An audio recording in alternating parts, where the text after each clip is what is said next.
News one தமிழா channel சார்பில் உங்கள் நேசம் வைத்தியநாதன் பேசுகிறேன்.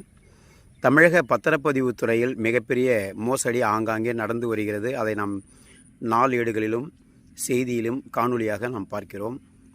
அந்த வகையில் நமது கடலூர் மாவட்டம் நெல்லிக்குப்பத்திலும் சில மோசடிகள் தொடர்ந்து அரங்கேறி வருகின்றன. ஒரு கணினி மையத்தில் ஒரு சிவச்சந்திரன் என்ற நபர் வாரிசு சான்று, இறப்பு சான்று, சிட்டா அடங்கல் போன்ற ஆவணங்களை தயாரித்து அந்த மனைதாரருக்கே தெரியாமல் முறைகேடு ஆவணங்கள் மூலம் மோசடியாக கிரயம் செய்து அனைவரையும் ஏமாற்றி வருகிறார்.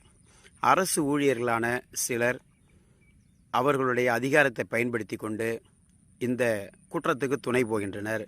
உதாரணமாக கடலூர் வட்டம் நடுவீரப்பட்டு வருவாய் கிராமத்தில் சூரியன்பேட்டை என்ற குக்கிராமங்கள்